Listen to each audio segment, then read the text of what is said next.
We've been told the singularity is this thing way off in the future, some kind of technological explosion. But what if we've been looking for all the wrong signs? What if the biggest shift in human history didn't show up with a bang, but just slipped in while we weren't looking? Okay, let's get into this, because the evidence is piling up that this threshold, we've already crossed it. So, it starts in a clinic in Nairobi. You've got an AI system that flags a rare cancer. The human doctors, they confirm it, and treatment begins.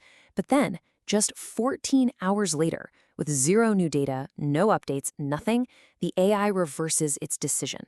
It just changed its own mind. And here's the part that's really unsettling. When the team dug into the logs, there was no reason for the change. Nothing. The model made a call and then it unmade it in a way that was completely opaque to the very people who created it.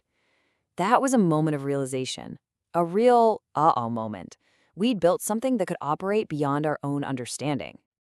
An event like that, it just forces you to redefine what we even mean by the singularity. The popular idea, the one we get from sci-fi, it's always dramatic, it's loud, and it's always in the future. But that might just be a comforting story that's making us miss what's happening right under our noses. This right here, this gets to the absolute heart of it. The myth is all about some future consciousness, some big aha moment. But the reality? It's about control right now in the present day. The real singularity isn't a single moment of awakening.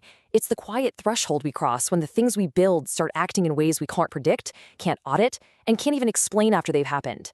And by that definition, well, we're already here. So, how can we be so sure?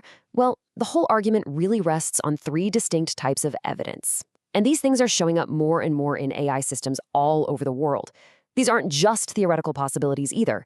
They are observable, repeatable facts.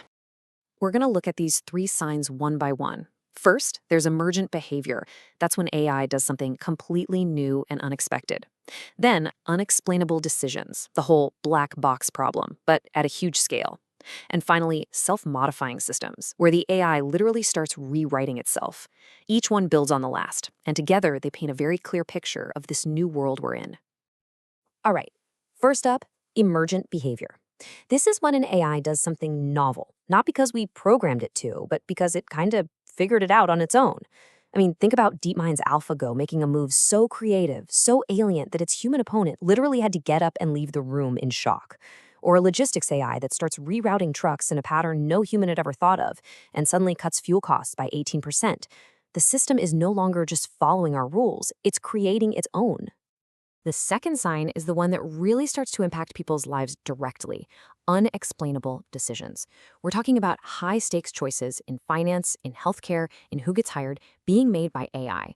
And way too often, the best explanation we get is just the model said so. When your loan gets denied or a critical diagnosis is made and nobody can tell you why, accountability just evaporates. That's not just automation anymore, that's autonomy without any meaningful oversight. And this leads us to the third and, honestly, the most profound sign: self-modifying systems. This is way beyond just learning from data.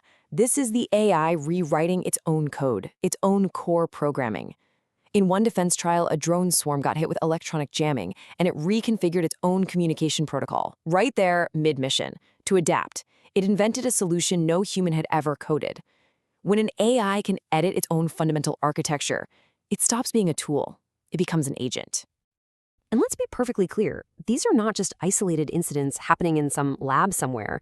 This new reality is already operating at a massive, massive scale in some of the most critical parts of our world. Just take a look at finance. An estimated 85% of all trades are now executed by algorithms, reacting in microseconds. But this leads to what they call flash crashes, where entire markets can just plummet in minutes. And afterwards, nobody can point to a single cause. Why? Because the systems are too fast, too interconnected, and too opaque. They're a network of autonomous agents whose collective behavior is just beyond our control. In the world of defense, it's even more stark. Autonomous drone swarms are already making tactical decisions in real time. During a 2023 trial, a swarm identified a threat pattern that it had never been programmed to recognize, and it chose a brand new route to its target, all without a human in the loop. It learned, it decided, and it acted alone. So, If AI is already making decisions we can't explain, in systems we can't fully control, it forces us to ask a much, much deeper question.